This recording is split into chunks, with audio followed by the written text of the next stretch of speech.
MakeReal specialises in creating immersive learning solutions across a range of technologies. To download their latest academic paper on how to turn learners into activists, visit makereal.co.uk/activists. Folks, our one aim in life here at The Learning Hack is never to bring you a boring episode. And this one is certainly not boring.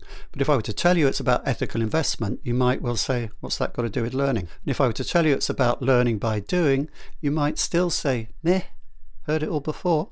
But put the two together, and what you get, trust me, is a fairly mind-blowing idea.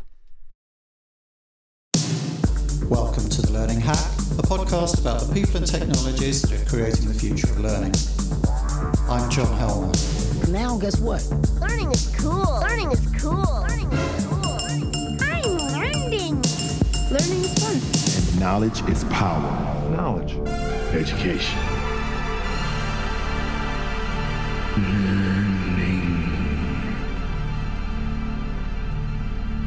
Some of the best entrepreneurial ideas are, if you'll excuse the slightly violent language, able to kill two birds with one stone, and that's the case here. Organisations with CSR programmes want to be able to demonstrate real impact in the community. Meanwhile, learners in those organisations need opportunities to try out the skills they're learning in real-world situations. My guest this time is a young entrepreneur who's worked out a way to bring those two needs together with the aim of making the world a better place. Kate Fitzgerald, head of FACT. Who is he? Hack Facts. In his admirably self-effacing biography on LinkedIn, Alexander Fahie calls himself a semi-good entrepreneur who makes up for a lack of talent through single-minded tenacity. But it's obvious he's cleverer than that.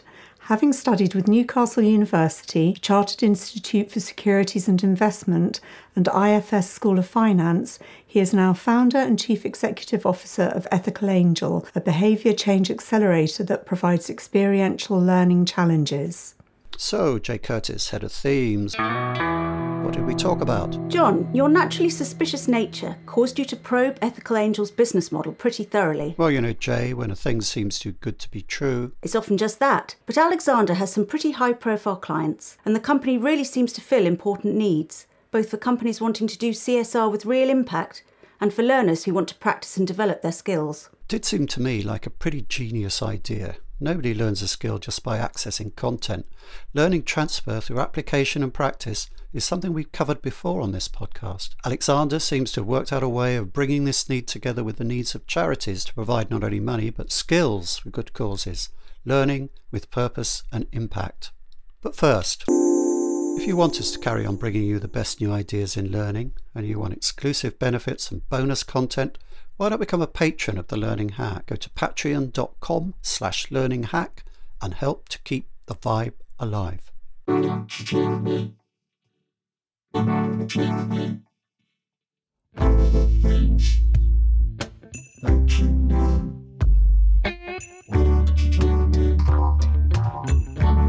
Alexander Fahie, it's really great to have you on the podcast. Welcome to The Learning Hack. Thanks, John. It's great to be here.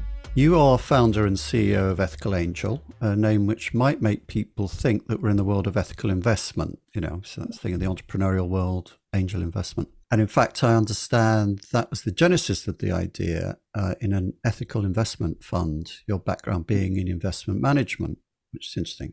But it morphed into a very different, and in many ways more interesting idea, I think, which pivoted you into the world of corporate learning, HR and L&D, which is very much our bailiwick on this podcast. So to get started, can you explain the idea behind Ethical Angel and how it works? Sure. Well, I mean, in terms of the name, you'd be absolutely right. It was meant to be something very different to what it's become. Essentially, the overall idea or the problem that I was looking to solve is how to get charities and social enterprises more of the things they need rather than the stuff that they don't. And so Ethical Angel was originally set up to try and be some sort of vehicle to source funding for these organizations. But as I began to explore the problem and brought more sort of great minds into the team, what became obvious is that we could kind of shift the value exchange around. So rather than having, charities forever going cap in hand to funders to ask for help, what happens if we could turn their needs into a commodity?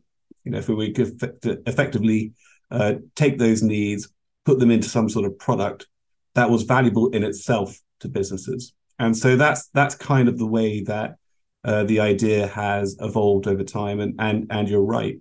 Having started off as a sort of looking to be a fund to support ethical investments by angel investors, we're now taking those needs of charities, we're turning them through our product into things which are incredibly valuable, experiences that are incredibly valuable for learning, which is where we've ended up today with a learning with purpose solution. So what do charities need? The obvious thing is money, but you've taken a different approach here, which is that they also need skills. And this is something I've heard about, particularly about development projects in the developing world, that skills are as important as just big sacks of cash. And that's what you're supplying, isn't it? The skills that are within corporate organizations but deployed to help charities. So I suppose you could say you're kind of a dating agency. You're matching charities and good causes that need skills to fulfill their mission with corporate employees, on the other hand, who have skills and are developing those skills and want to develop them further in practice.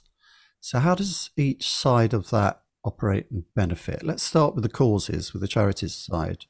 What do they get out of it? Yeah, I mean, so the immediate way to sort of visualize this in a sort of a helpful sense is to kind of break that cog or break that wheel in two. So traditionally speaking, what happens is businesses do something because it's valuable to them, and the byproduct of that is it's going to be helping charity. So if we look at corporate volunteering or team training days, where a group of employees will go and support a charity with some sort of cause, and the charity will get some sort of help and maybe some funding as a consequence. And the problem with this model is it's not sustainable. For the charities to get a sustainable source, effectively in addition to their team, which is really where we want to be, for free, we've got to break that model down into two sort of critical parts that then intermeshed operate sort of fluidly together. So two separate value propositions or two separate value exchanges. So for causes, what we do is we make it super easy for them to log on to ethicalangel.com. And they can see projects that are available for them to order for free. They click on a project like shopping on Amazon and they get it. Super simple. There's no need to pitch anything. There's no need to fill in multiple forms. They have to create a profile so they can advertise who their organization is and what they're doing. But other than that, it's pretty straightforward. So we're trying to make it very easy for organizations right around the world to get the support that they need. And what might those projects be? Can you give us some examples? They totally range. So it's all depending on the resource that we have access to at that particular time. So on the other side of the equation, or the other cog, what we have is businesses or employers, because they include some government bodies, using Ethical Angel for learning. So their value proposition is very different. It's not just do some volunteering to help some charities out, maybe get some marketing, maybe get some team building and culture. It's very targeted towards a bottom line benefit, which is helping people learn skills, tradecraft, that makes them better in their job. So what we're looking at is when those people are brought onto the application, so when the learners are invited to use Ethical Angel, they create a profile. Within that profile, we're able to extract key information from that learner, which gives us a sense of what that individual can do. So, for example, if we have a team of marketeers from a FTSE 100 company join Ethical Angel for whatever learning they're looking to do, that's one cog, which is great. But for the cause side, what we suddenly have is access to this incredible resource or supply of people who can do marketing stuff. So, of course, if you're then a charity or a cause or a social enterprise, so we call them causes because we have organizations in over 50 countries, and they're not all charities because legal structures change. But by and true, they sort of are similar to what we recognize as charities in the UK. They're doing great stuff for good people or good reasons. And they will go onto the application and they will see maybe a plethora of projects that they can get at that particular point in time for marketing support. Could be help with brand guidelines or a critical review of a proposal for sponsorship or a website, a digital upgrade, a variety of sort of things related to that. And could you give a kind of example of how that's worked out in practice? Say, what is the cause, what they're trying to do, how have they access the expertise? Sure. So, I mean, for example, we have, we've had so many interactions, but to pick out a few, which I've really enjoyed seeing from the team, we have a cause in, let's say, Uganda. Mm-hmm. And they recognize that they really need to improve their digital footprint to be able to communicate not just what they're doing, but what they're hoping to achieve for their cause going into 2023. They want to grow their community, secure more stakeholders, and potentially more funders for their awesome organization. So they'll come onto Ethical Angel and they can start right from scratch. And they can say, right, we need to have a marketing strategy. They go onto the marketing strategy project and they click order. And that gets added to the system and gets sort of matched up with an angel, as we call them, who's a learner learning something separate to those particular, not necessarily related to that particular project. But so that's a learner might be sort of a marketing leader and supporting on that particular project. They get their marketing strategy, and then 2 days later, perhaps they go, actually, we're really now someone to come up with some brand advice.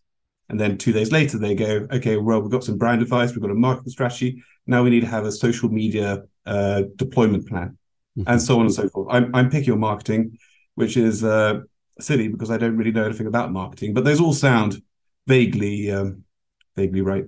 Yeah, well, I do a bit of marketing, and they do sound pretty on the money, actually. I mean, that's interesting. There's an interesting bit of change of nomenclature there. People in L&D really hate the term learners. They get fed up of calling them learners because they're not. They're sort of, they're people who work on oil rigs, or they're people who drive tanks, or they're people who stack shelves. They're employees. So turning them into angels is an interesting kind of change. From learners, the learners actually become angels.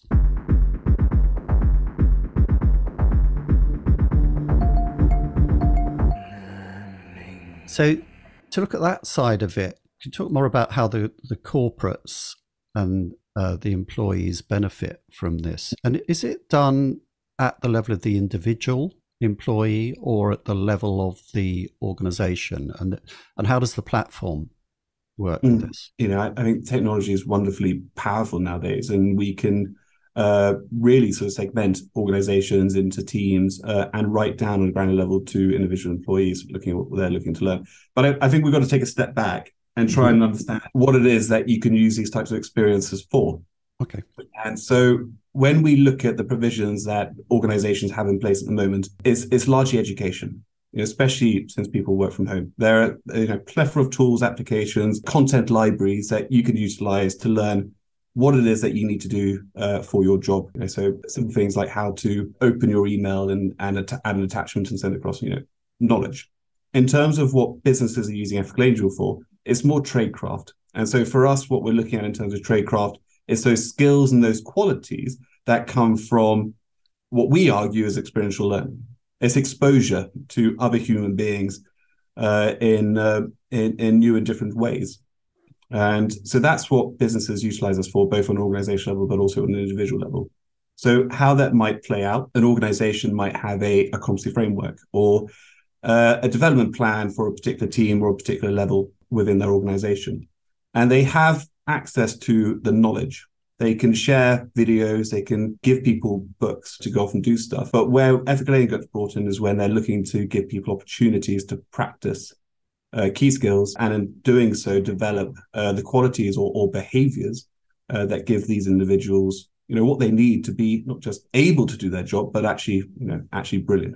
Things like being able to share an idea with stakeholders, or influencing people, or communicating complicated ideas. They're not necessarily things that you can do or pick up in any other way other than experiential.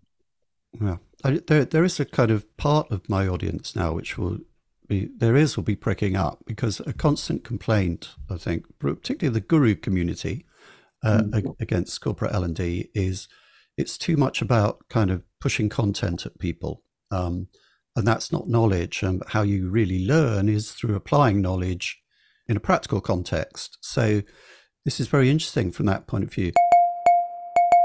But I wonder to what extent that that learning design and learning theory side of that comes into this. Obviously, I'm interested in this because we have this other podcast, Great Minds on Learning, where we cover learning theory in exhaustive, hopefully entertaining details. But what was your kind of learning model? You mentioned experiential learning. That is a kind of area of learning theory and so on.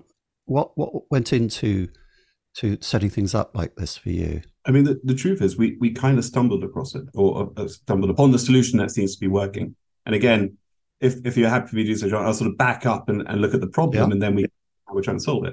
But I think if we look at learning and development as a sector, we've got practitioners, as you rightly say, who are kind of stuck between a rock and a hard place.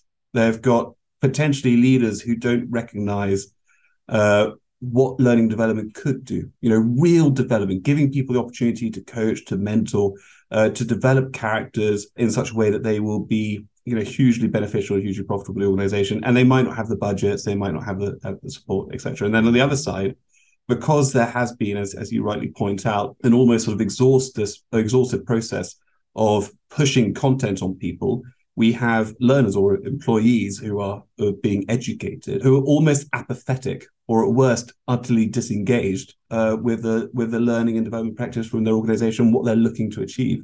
So when we looked at this particular problem and sort of stumbled across a solution, we recognized that what we needed to do is factor in two things. We needed to demonstrate value to leadership. We need to provide ROI, return on investment, but we also need to provide an emotive experience. We needed people to feel something again, to make learning and development something that was, in its very nature, something that resulted in an emotional reaction. And so when we looked at what sort of learning theory or designs that we could bring in, those were the two sort of key factors that we wanted to ensure were utterly embedded within the process. And so you're right. We've looked at experiential learning theory. We've looked at different models. We looked at whether we wanted to bring in education and knowledge transfer, or if you just want to focus on the practice element or the experiential element. And we eventually landed on a staged process which we can replicate across all of our different learning experiences. That so far seems to be working really well. So, I mean, that is really interesting. But I'm going to play devil's advocate now, which I sort of have to do, because sometimes these questions are in the back of people's minds that if we're to look at kind of charities and causes, particularly in the developing world, there's a kind of imbalance there. You could look at this in a very sarcastic kind of way if you were a private eye columnist, for instance, and you might say, well, corporates need a place for their learners, people who are learning thing, to go and experiment, and maybe they're not the finished article yet, and maybe they make mistakes. Let's make them go and make those mistakes in the developing world where they don't matter, because that's kind of over there. How do you stop that happening?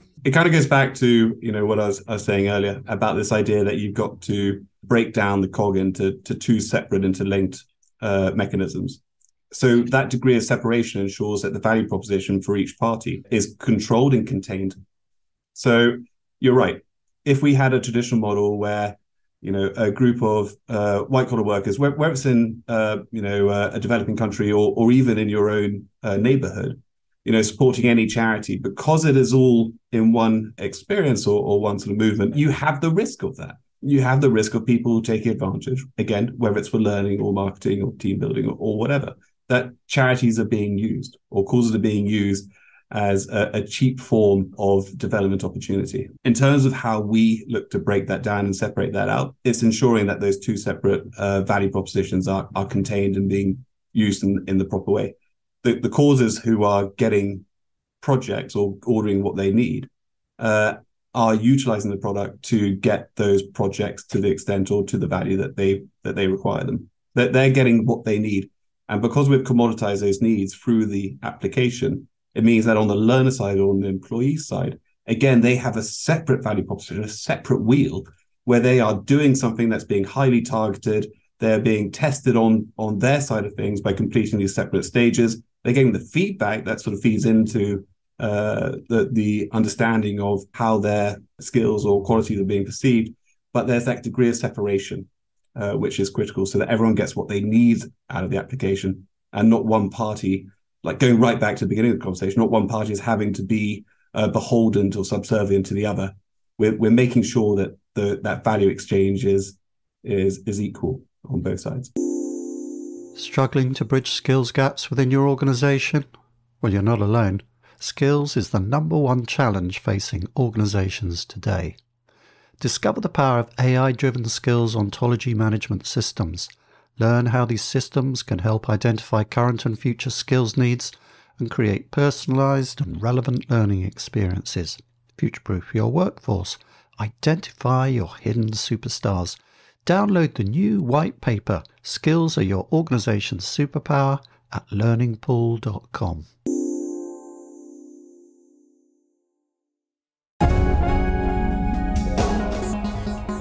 The Learning Hack podcast is supported by Learning News, the learning sector's newswire. Rob and his team are good friends of the podcast, and we really value the help and advice we've had from them, and they do a great job. For the very latest news from around the learning sector, for interviews with learning leaders, the latest from learning sector vendors and features on workplace learning, go to learningnews.com. And presumably there's a bit of transparency in there. So maybe we could talk about how the solution facilitates that happening now. You have presumably what is similar to an LMS or a learning system of some sort that facilitates this exchange. How does that work? So, I mean, it's actually quite simple in terms of how it's experienced by users. The businesses or the learning development practitioners tell us what they want different people to practice or be exposed to in terms of development opportunities. And that gives us our roadmap for each of these projects. And then on the learner side, what we're doing is we're understanding what the learner can do and what they're interested in. Again, on a very simple, we have things like personality profilers and sort of more sophisticated ways of sort of really building out those different personas. But effectively, that's what we're doing. What does this employee care about and what can they do? And we use that to generate or populate projects that we then promote to causes around the world. So, for example, let's go back to our marketing person, Bob. Bob is a senior marketeer. They've been doing it for a very long time. And Bob cares a lot about reducing, global inequality. But Bob also cares a lot about life below water. He's a big dolphin fan. And what we're doing is we're extracting that information. We know that Bob can probably do some brand guidelines. Bob can probably do a website design, and Bob can probably do this. And Bob wants to do it for charities or social enterprise or NGOs that support reduction in global inequality, but also support dolphins. So that gives us our sort of individualized or highly personalized clarity on what this person wants to do. We then generate a project. Let's say it's a brand guidelines project. We promote that to causes around the world. And let's say there's a dolphin sanctuary, the Hebridean Whale and Dolphins Trust, a real organization, wonderful organization. Let's say they order this brand guidelines project. Now we have a match. And so we have on the user level, a learner who's using their skills, their qualities to do something amazing for a cause that they care about. So we have an emotive interaction. We have an experience that this person is going to enjoy.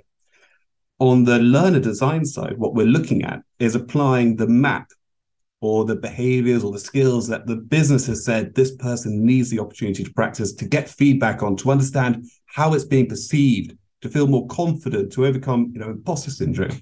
And that map is then sort of overlaid on top of the project. So the project itself, it doesn't really matter. So again, going back to this area around where we had sort of a single wheel, learner does something or user does something, or volunteer does something, support a charity, where it's all related to that one interaction. The project sort of map is overlaid on top, and it means that we can then test, prepare, and assess using the feedback from the cause at each individual stage of that project, how those behaviors, how those skills are being received, how they're being treated. And consequently, we're able, sort of going back to that sort of solution we discussed earlier, we're able to provide a very emotive experience for people that people like, awesome, like it.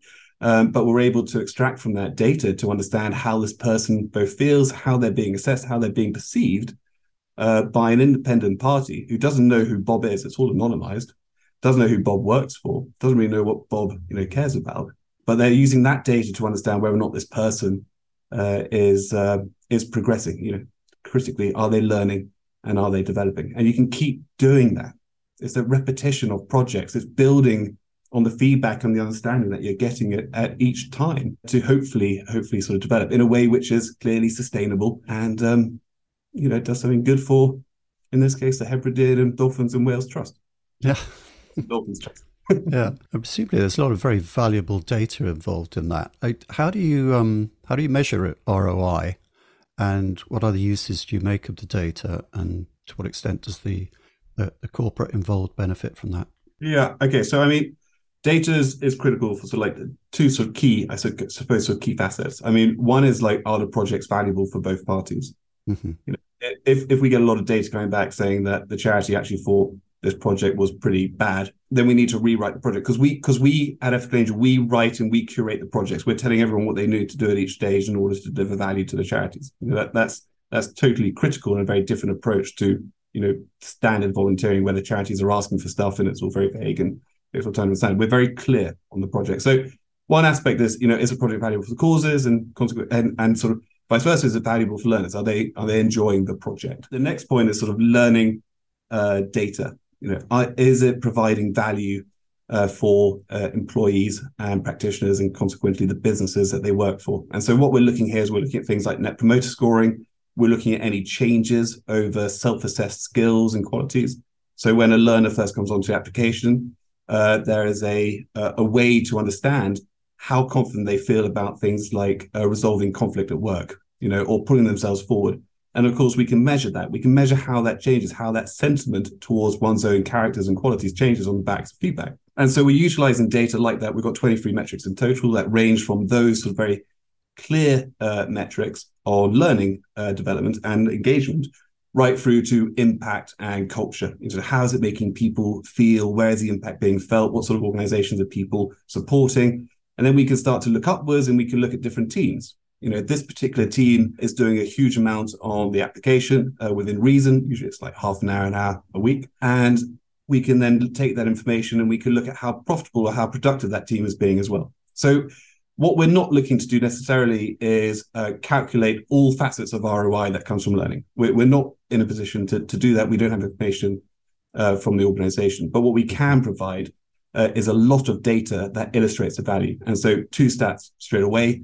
The average net promoter score of our users in 2022 was plus 67, which is insane. But of course, it comes from the fact that people enjoy doing stuff that makes them feel good. And learning skills on average go up by 21% in terms of self-assessed confidences over a 3-month period. Is there anything in there that I'm hearing a lot of kind of like self-reported data from the learners? But is there any kind of data about performance that is more kind of third party or objectively assessed?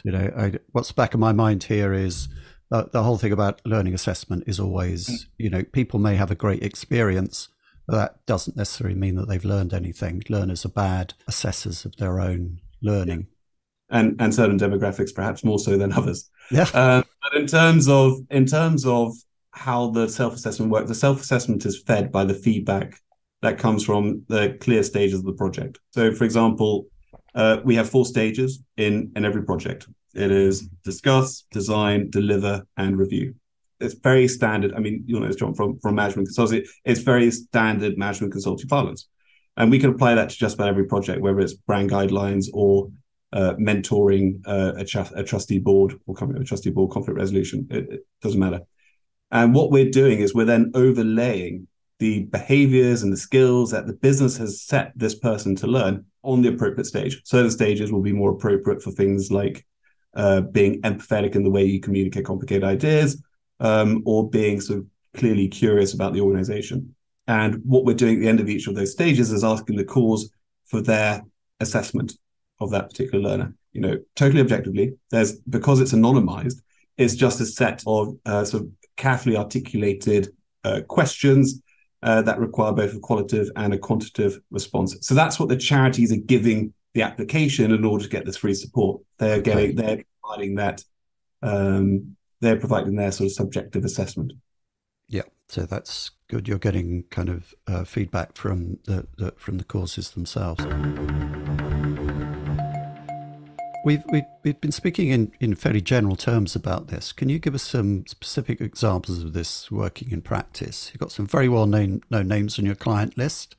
I understand you may well have problems with commercial confidentiality in giving chapter and verse of particular projects, but what specific contributions have employees made, and to whom? Can you kind of tell us a few stories, maybe? If you're happy for me to sort of speak generally, I can give some general case studies. I mean, some are available on our website, of course, where we've had permissions to share them. But in terms of how businesses are utilizing Ethical Angel, how those employees are using it, what they're offering, and how the charities and learners are both benefiting, let's look at leadership development.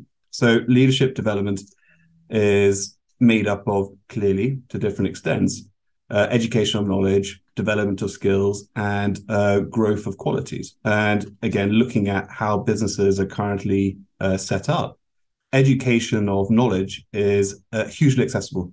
There are books and books and books, videos and videos, quizzes and quizzes and quizzes, all on how to be a good leader. But leadership is changing. Leaders are changing. Leaders don't all look the same as they did 20, 30 years ago, and we need to recognize that. But the things that need to change are the tradecraft, the skills, how to motivate and engage and influence your team, or how to influence stakeholders of your organizations for the benefit of your team, as well as the qualities in terms of like how to be, perhaps, how to be coaching, or how to demonstrate trust and integrity. So in particular cases, we've been used for leadership development where businesses are looking at that sort of tradecraft, skills and qualities, and they will set a roadmap out, and they'll say, right, we want people to practice these different things and get feedback on it. We want to see how the feedback comes in, and we might look to change the program, or we might look to put different people into different types of learning experience going forwards. So the learners will then come on, they will complete their profile. They will get in, they just get matched with a cause to complete a project that they can achieve wherever they are in the world. So we've had, for example,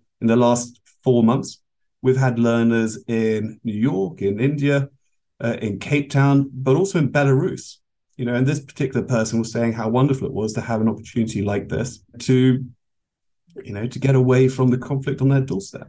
So they have an emotive experience from the offset where they're doing something that feels great to them and that they can demonstrate, that they can see the value in.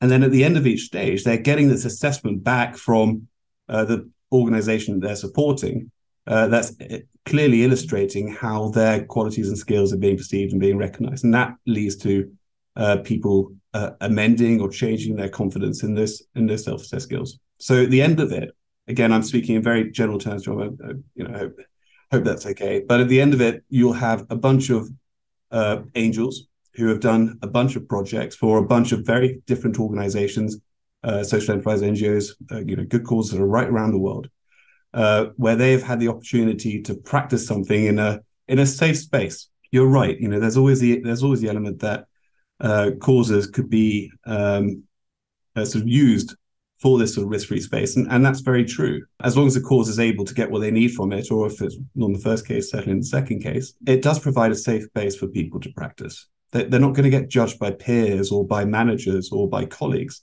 if they make a mistake. Certain demographics who perhaps feel less confident about certain skill sets and certain qualities have an opportunity to demonstrate whether or not they can actually do them, and to get this third-party assessment, which helps them feel perhaps that they could be going for that promotion, or they should be progressing in the leadership program. So it's, again, in those sort of general terms, businesses in that particular case will use us for leadership development, particularly for the skills and qualities, and they give their employees experiences that make them feel something and give them the opportunity to practice in a safe space the skill sets and the qualities that the business believes will lead to better leadership within their organization. Okay, and I'm sure people who are interested, they'll follow up by looking at the case studies on your website.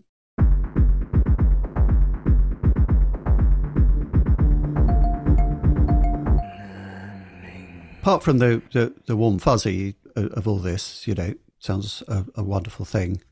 Initiatives like this are of limited use if they're not sustainable. So what's the business model that will keep Ethical Angel working and growing in the future? Obviously, sustainability is an important part of that. And sustainability is about having a good business model. I know you've had kind of some investment in your company. So to put it boldly, who pays what and to whom? I just clarify saying I don't think there's anything wrong with warm and fuzzy, especially in this day and age. I think warm and fuzzy is all need a bit of warm and fuzzy, especially this time of year. As an antidote to some of the more sort of way that we work, transactional way of working. In terms of the business model, it's super simple. Businesses buy licenses for their employees to get opportunities and experiences to practice stuff. It's as simple as that. There's no setup fees. There's no ongoing maintenance costs. We have a team of engineers who make sure the application is running beautifully. We have a team working on the business side to make sure that users are happy and that we get high retention and businesses coming back for more or growing with us. And then we have a team on the cause side. And so we've built out technologies to make it even easier for causes to be alerted to the support that they can get through Ethical Angel and actually other pro bono providers, an organization called Pro Bono Alert, which is really cool. So yeah, the model is very simple. In terms of whether it's scalable, I mean, the biggest risk to the mechanism is that good causes stop needing stuff, which would be freaking awesome. Like if we ever get to that stage, John, I'd be content just to let this thing to close down. But the sad reality, especially at the moment, is that there are a huge number of organizations that need a huge amount of support. And yes, of course, they need funding. But if we can alleviate some of their operational expenses, if we can take away what they need to spend on making the website look good and communicating what they're doing to future funders, then that's a good thing. And there are no shortage of organizations, and the power of digital, and especially one potentially, I don't say positive outcome of the pandemic, but certainly the pandemic resulted in organizations who are perhaps slow to digitize, having to embrace it. And so there's now a plethora of amazing organizations doing amazing things who have access to Ethical Angel, and other pro bono providers which are usually doing awesome stuff, and so that they can continue to get stuff. So as the supply side grows, as we have more and more learners who are having great experiences and getting what the business needs out of it, we're able to deliver more value to good causes around the world, and hopefully in turn reduce their need to finance things which they don't need to finance because they get it through Ethical Angel, and they can then reallocate their time, energy, and money to the things that, frankly, the things that actually matter. So the corporates pay, and I think it's worth pointing out that the whole area of CSR has grown a lot. People complain about it, that it's not always possible to really see the tangible value of it, that it feels like a box tick. One of the virtues of your idea and what you come up with here is that it does give some very tangible kind of results of an investment, in the way that some other CSR initiatives perhaps don't. Yeah, I wrote a piece, saying CSR is dying, and thank God, or something along the lines of that. I think there is definitely purpose for enterprise altruism, and there are some amazing organizations and foundations doing incredibly, truly altruistic stuff. But the challenge for CSR is, especially in a recession, especially in the difficult market conditions, they've got to kind of argue their requirement, argue their existence. And so they are looking for ROI. They are looking for ways to find a return on doing volunteering or doing social impact, which I'm afraid devalues the entire experience, because they're effectively relying, going back to the models I was talking about, they're relying on that single model to do something good, to get something out of it, whether it's marketing or team building. I think where Ethical Angel, and again, not just Ethical Angel, but there are other organizations that are trying to disentangle that, where we can commoditize the needs of charities or turn these interactions into something which is actually valuable, right? We don't need to think about CSR in perhaps the same way, and perhaps CSR could be more effectively utilized for things that don't need ROI, because not everything should need ROI, in an ideal world. And if Ethical Angel or other applications like it is able to deliver what businesses actually need, and the byproduct is organizations like our Hebridean Whales and Dolphins Trust, who I have no connection with, and they're getting a lot of name dropping, but they are awesome. They're a really cool organization. If they're able to get more support, then that's awesome. But they can live their separate lives with separate sort of missions. They don't need to be beholden to one another, and the value exchange can be totally equal. And that's what we're looking for. It's a way of finding an equilibrium between these two sectors who are so vastly different and doing vastly different things. And as you can see, I'm quite excited about this, John. I think it's a very exciting idea, and the corporates can see what they get back from this, not just the warm fuzzy, as we say, but the development of their employees develop through having some actual practice and get some real learning in this. I think there's also a potential, I think, there for more of a kind of knowledge exchange between the rich corporates and the causes that they're helping out, which has the potential to be something very fruitful. So I think it's a really interesting idea. Finally, I'm afraid we have to wrap it up. If people want to get involved in this, or just want to find out more, whether you're a corporate or sorry to use this shorthand, or a cause, where's the best place for them to go? Presumably the website, which we'll put in the. But how else can they follow your work? They can email me directly, Alexander at ethicalangel.com. It's a genuine, real mailbox. I will be there. Spam bots ignore that. Yeah, spam bots ignore that. But and then make sure you're either directed to the cause team or to the employer team. In terms of following us, I mean, we have been focusing so much on the proposition that we haven't done a huge amount of stuff on social. Perhaps this is why I'm talking so much about marketing, because it's front and center of my mind. But we do have LinkedIn pages. We do have various pages where we're sharing stuff.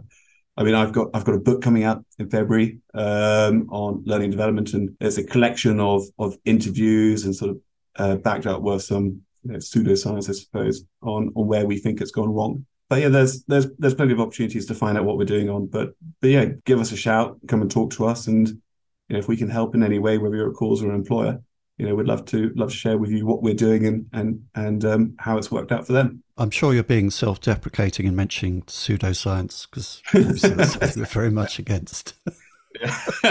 Yeah, I mean, it's. I think the learning. Yeah, I mean, again, sorry, John. I know we're looking to wrap up, but there's a defense, sort of someone that I spoke to recently called it sort of a Platonic capture. There's a way of sort of hiding actually quite sort of simple interactions, exchanges behind complicated jargon, and all sorts of overly complicated and unnecessary terms that no one understands. So I'm doing this, and I think what I mean, like you, is it actually, learning and development can be pretty simple and pretty sensible. People need to know stuff in order to do their job, how to send an email. But then people need to learn and develop stuff in order to be great at it. And if we can break down sort of those sort of facets of education into sort of appropriate mechanisms, or sustainable and effective mechanisms, then we should be able to build the sorts of cultures that we want within our businesses to get the best out of our people in a way that they wanted and needed. That's a great wrapping up end statement. Thank you very much. Let's end on that. Thank you very much, Alexander Fahie. It's been great talking to you. Thanks, John. It's been fun. That's all on the Learning Hack podcast for this time. Many thanks to our guest and to our sponsors and patrons. The Learning Hack is completely independent and transparently funded by sponsorship and your Patreon contributions. If you want to help others find us, please like, follow, rate, review and subscribe on your podcast platform of choice or on YouTube. And you can contribute at patreon.com/learninghack. We span quite an age range with our guests, and next episode is no exception. We'll be talking to one of the Learning Guild's 30 under 30, Dinye Hananda. Until then, stay purposeful, learning people.